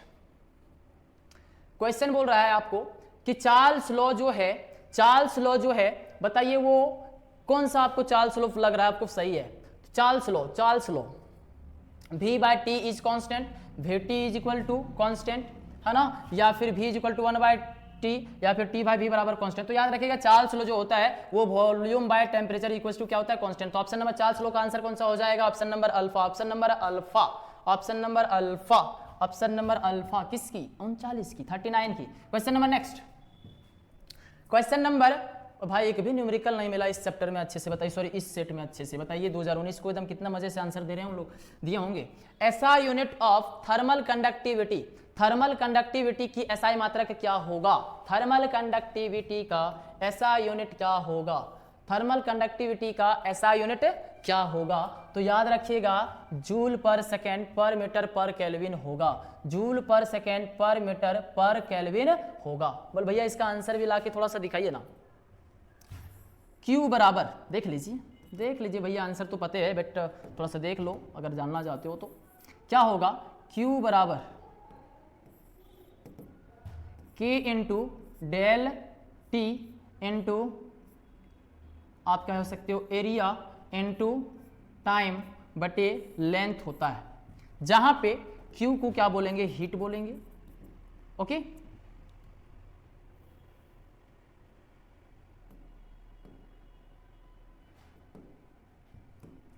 Q को क्या बोलेंगे, हीट बोलेंगे। K को क्या बोलेंगे, थर्मल कंडक्टिविटी कांस्टेंट बोलेंगे, थर्मल कंडक्टिविटी बोलेंगे। अच्छा, डेल T क्या बोलेंगे, चेंज इन टेम्परेचर बोलेंगे। अच्छा दोस्त, ए को क्या बोलेंगे, एरिया, टी को टाइम। ओके, और एल जो है हमारा क्या है, ये लेंथ है। क्या दोस्त, अगर आपको इस प्रकार से टर्म दिख रहे हैं और आपको थर्मल कंडक्टिविटी इट मींस अगर आपको के का ऐसा मात्रक निकालने दिया जाए तो क्या आप निकाल सकते हैं, एकदम निकाल लीजिएगा। तो चलिए, हमको निकालना है किसका है, के को, के का निकालना है, किसका, के का, के को पकड़ लीजिए। अच्छा, बाकी सारे जो टर्म है, इधर है मल्टीप्लाई में, इधर नीचे आएगा तो थोड़ा सा लुढ़का दीजिए, नीचे आएगा भाई, क्या बन जाएगा बताइए, क्या बन जाएगा, के क्यू बाय डेल टी, उसके बाद एरिया, उसके बाद टाइम है। अच्छा, ये जो था हमने क्या करा, क्रॉस मल्टीप्लाई कर दिया, नीचे ले आया उसको उठा के सारे को यहाँ पे। अच्छा, नीचे यहाँ पे एल था, एल कहाँ चले जाएगा, क्यू के साथ, हाँ नीचे नहीं रहेगा, तो यहाँ क्या लिख देंगे हम लोग, एल। चलिए अब लिखते हैं, अब एनर्जी का ऐसा मात्रा क्या होता है, जूल होता है भैया। जूल को शॉर्ट में क्या लिखेंगे, जे लिखेंगे। टेम्परेचर को क्या लिखेंगे हम लोग, केल्विन लिखेंगे। क्लियर है फंडा, हाँ बताइए, एरिया का क्या होगा, मीटर का स्क्वायर हो जाएगा। अच्छा बताइए, टाइम का क्या हो जाएगा, सेकंड हो जाएगा। अच्छा, लेंथ भी था क्या, अच्छा भूल गए थे। अच्छा, लेंथ का क्या होता है, मीटर होता है। अच्छा, एम और एम, बाय बाय, एक एम कटेगी, एक एम का बर्थडे हो जाएगा, बाकी क्या बचेगा मेरे पास, जूल। नीचे से देखिए क्या बच गया मेरे पास, नीचे से ऊपर ले जाओ, नीचे से ऊपर ले जाइए, सेकंड नीचे से ऊपर जाएगा तो क्या होगा, पावर प्लस में तो ऊपर जाएगा तो माइनस, जूल पर सेकंड। अच्छा बताइए, इसके बाद क्या होता है, इसके बाद मीटर, नीचे क्या बचा, एक एम बचा हुआ है, एम से कटा था तो नीचे से ऊपर ले जाएंगे तो क्या हो जाएगा, पर मीटर, और केल्विन नीचे प्लस में तो ऊपर जाके क्या होगा, माइनस। तो बताइए, के कहने का मतलब थर्मल कंडक्टिविटी का बताइए क्या मैच कर रहा है, आंसर आपका एकदम मैच कर रहा होगा भाई, जूल पर second per metre per kelvin is the SI unit of thermal conductivity. लेकिन थोड़ा सा इसमें थोड़ा सा दे दी क्या मसला, हाँ कह सकते थोड़ा सा और इसको हम लोग क्या कर सकते हैं, एक और हो सकता है इसका यूनिट, समझिए, जूल पर second per metre per kelvin, ये भी क्वेश्चन दे सकता है आपको, समझिएगा।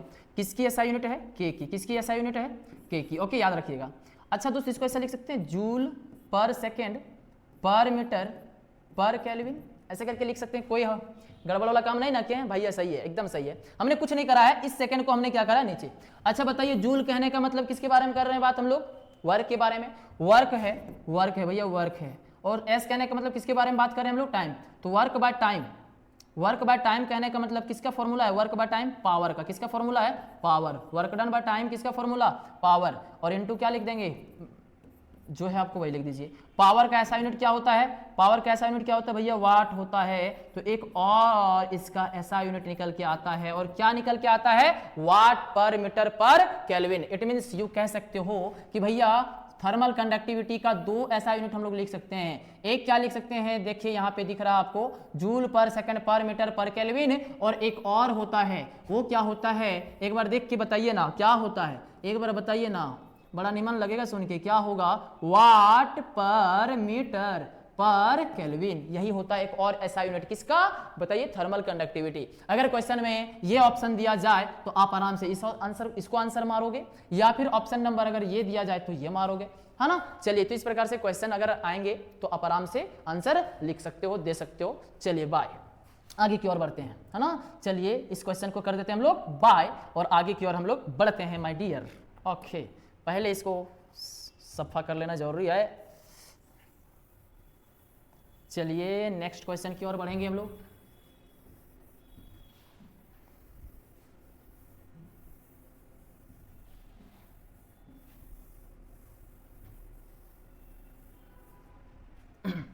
Question number next,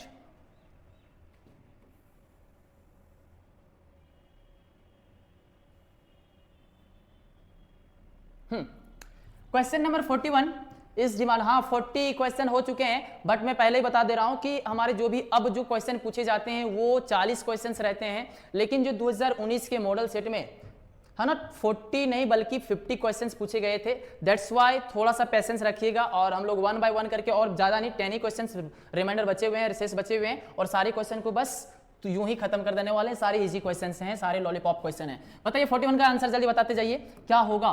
first question 41 का आंसर क्या होगा। First law of thermodynamics leads to the concept of, किसका बताइए। फर्स्ट लॉ ऑफ थर्मोडायनेमिक्स क्या कहता है कि हमारा ये फॉलो करता है, किसको फॉलो करता है, conservation of energy, conservation of energy, conservation of energy. तो ऑप्शन नंबर 41 का आंसर कौन सा हो जाएगा। 41 का option number alpha beta Charlie किसके साथ जाएंगे भाई, जाएंगे हम लोग conservation of energy, it means Charlie के साथ, ऑप्शन नंबर सी के साथ। That's correct.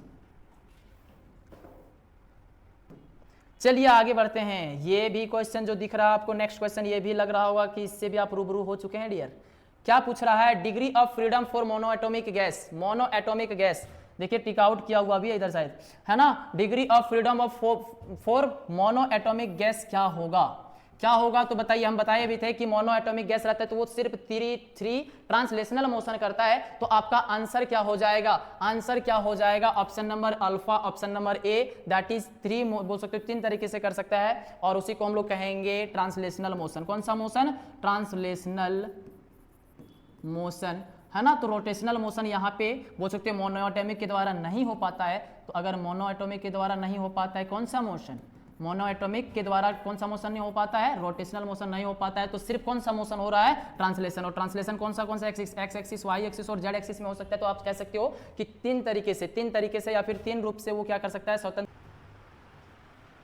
क्वेश्चन नंबर 43 की बारी है, देख सकते हैं आप क्वेश्चन नंबर 43 आपसे क्या पूछ रहा है ना।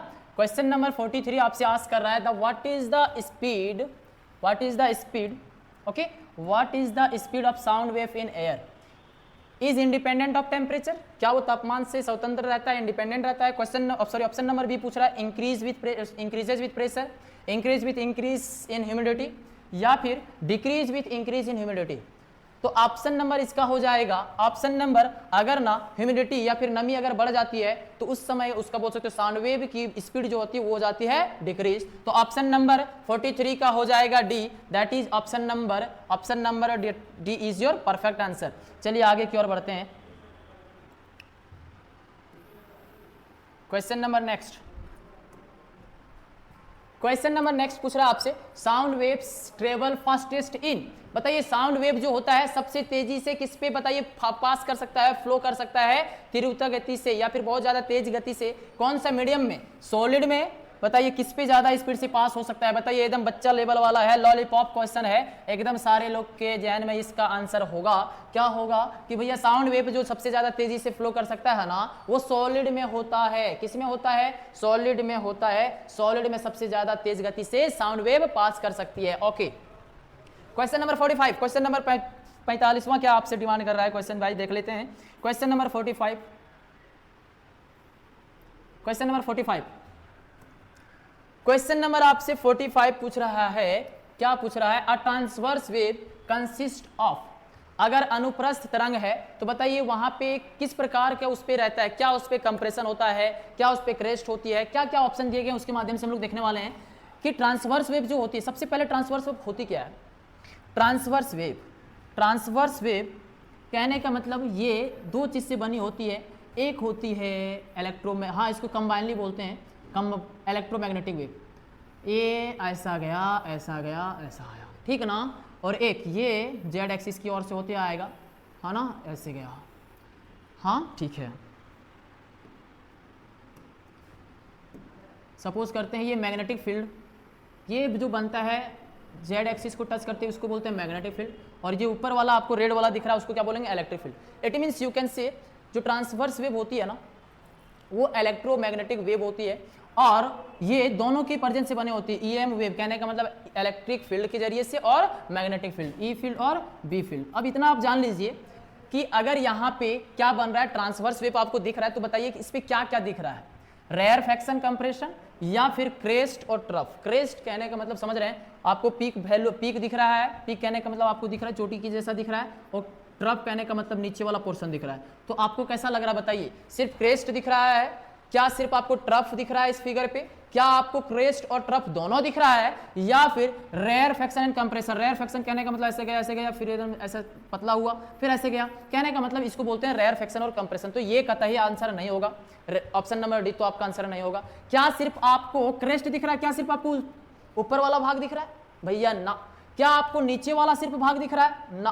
तो कौन सा दिख रहा है, आपको अप भी दिख रहा है और डाउन भी दिख रहा है। आपको बोल सकते हो कि क्रेस्ट भी दिख रहा है हमें, और कौन सा पार्ट दिख रहा है हमें, ट्रफ भी दिख रहा है। तो आंसर नंबर 45 का आपको आंसर दिख गया होगा। कौन सा होगा बता दीजिए एक बार तो बता दीजिए निम्न तरीके से कि भैया 45 का 45 का the answer should be what, both crest and trough हो जाएगी actual answer. Okay, next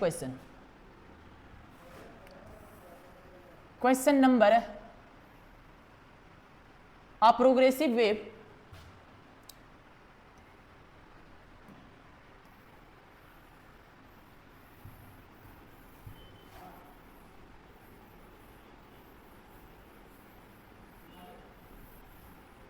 question number आपका नेक्स्ट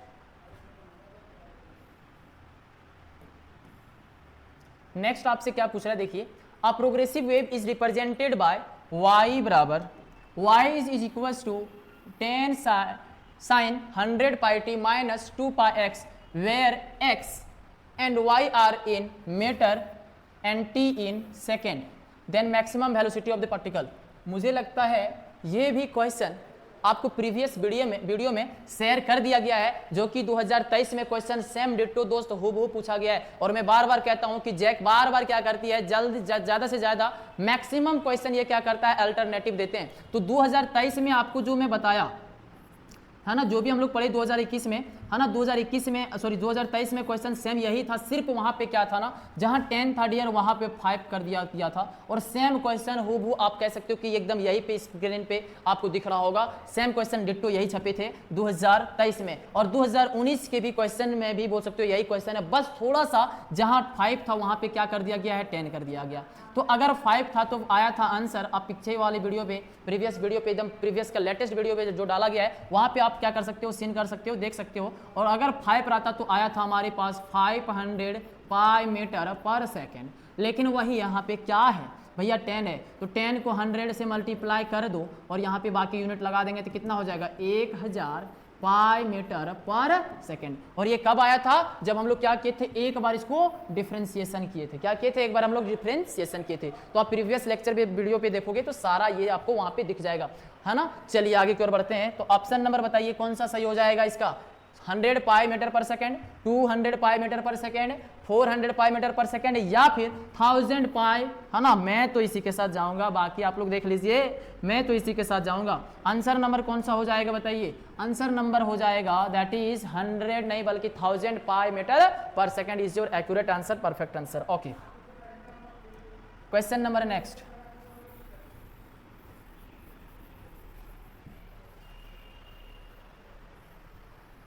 क्वेश्चन नंबर नेक्स्ट,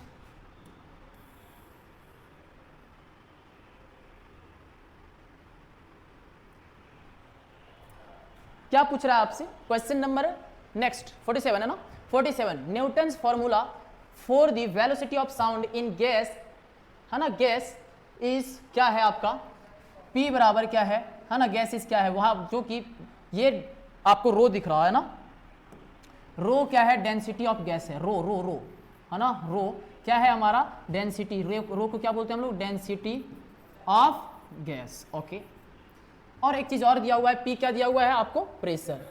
तो आपसे पूछ रहा है कि क्या न्यूटन्स का फॉर्मूला हो जाएगा, है ना, कब, जब साउंड वेव क्या कर रहा होगा, है ना, वेलोसिटी कर रहा होगा, या फिर क्या कर रहा है, बहुत ज्यादा तेजी गति से वो क्या कर रहा है, किसी फ्लूइड में वो मोशन कर रहा है। तो हमेशा याद रखिएगा दोस्त, यहां पे आपको फॉर्मूला क्या लिखना है ना। चलिए देखते हैं, ऑप्शन नंबर सबसे पहले क्या लिखेंगे हम लोग, देखिए B बराबर होता है V स्क्वायर रो, है ना। तो अगर हम बोले तो क्या हो जाएगा, अगर हम बोलेंगे V स्क्वायर बराबर क्या हो जाएगा, P बाय रो। अगर यहाँ स्क्वायर लगी हुई थी, अगर स्क्वायर को हटाएंगे अगर वेलोसिटी का स्क्वायर था, अगर वेलोसिटी का रूट, अगर क्या दोनों साइड अगर हम लोग रूट लगाएं तो मेरे पास फॉर्मूला निकल के आएगा, क्या आएगा डियर बताइए, क्या आ जाएगा, पी प्रेशर बटे क्या आ जाएगा, रो। इट मीन्स क्या कहोगे भैया, वेलोसिटी बराबर v बराबर, वेलोसिटी बराबर क्या आना चाहिए formula, pressure upon density, pressure upon density. तो ऑप्शन नंबर कौन सा होगा बताइए, option number Newton's formula for the velocity of sound in a gas क्या होगा बताइए, v is equal to root under pressure by density, pressure by density, pressure by density. Option number कौन सा, option number आपका 2 के साथ जाएंगे। Option number B is your correct answer, जो कि यहाँ भी टिक किया गया है, देख सकते हैं 2, है ना। तो ऑप्शन नंबर कौन सा हो जाएगा, ये हो जाएगा। हाँ टिक तो कर दिया गया, बट आपको यहाँ पे ये भी बताया गया है कि अगर p बराबर क्या लिख सकते हैं, वेलोसिटी का स्क्वायर इनटू रो लिख सकते हैं, और v स्क्वायर बराबर क्या लिख सकते हैं, p बाय रो लिख सकते हैं। अगर आपको v का मान चाहिए तो लगाएंगे दोनों साइड रूट लगाने के बाद ये हटेगी स्क्वायर, सिंपल बचेगा v is equal to root under p by rho, जिसको बोलते हैं डेंसिटी। ओके चलिए आगे, question number next 48, resonance, 8 resonance. Okay, 8 resonance amplitude force oscillation बोल रहा है कि रेजोनेंस पे बताइए एम्पलीट्यूड जो होता है, ये भी क्वेश्चन आपको पूछा गया, बताइए ये भी क्वेश्चन आपको दिया गया प्रीवियस कह सकते वीडियो में, वहां पे आप देख सकते हैं कि रेजोनेंस पे मैक्स बोल सकते हैं एम्पलीट्यूड जो होता है वो मैक्सिमम होती है, आयाम जो होती है वो क्या होती है, दोलन की जो आयाम होती है वो क्या होती है, मैक्सिमम होती है ना। तो आप कह सकते हो कि बताइए 48 का आंसर आंसर नंबर बीटा। चलिए आगे बढ़ते हैं, नेक्स्ट क्वेश्चन 49, मात्र 2 क्वेश्चन शेष बचे हुए हैं।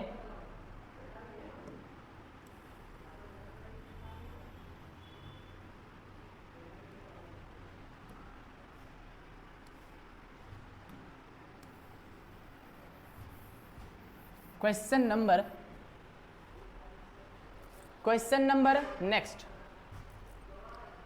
नंबर नेक्स्ट क्या होगा answer, the speed of sound wave in fluid having bulk modulus b and density rho is क्या होगा, है ना। आपका बोल रहा है साउंड वेव का जो स्पीड होगा फ्लूइड में वो क्या होगा आंसर, ये बताइए आप क्या आंसर होगा डियर बताइए। आंसर, इसका आंसर क्या हो जाएगा, आंसर नंबर 49 का हो जाएगा आपका v बराबर b बाय रो। चलिए next question and this one is the last question of 2019। Okay, क्या पूछ रहा है, the distance between the 2 successive nodes और एंटी नोड्स इज। अगर 2 सक्सेसिव नोड हो और एंटी नोड हो तो बताइए इन दोनों का डिस्टेंस क्या होगा। तो हमेशा आंसर याद रखिएगा आप, दैट इज क्या होगा, लैम्डा बाय 2। अगर सक्सेसिव पूछा जाए तो आंसर क्या हो जाएगा, सक्सेसिव नोड्स और एंटी नोड्स का जो डिस्टेंस होता है वो क्या होता है, लैम्डा बाय 2 होता है, वेवलेंथ बाय 2 होता है। थैंक यू दोस्त, ये हो गया हमारा 2019 का जितने भी क्वेश्चन थे सारा हो गया खत्म। बाय बाय टाटा, अब हम लोग मिलेंगे 2000 कह सकते हो अगला 2021 के सवाल के साथ। तब तक के लिए जय हिंद, जय Bharat, love you to all my SPF dear, thank you.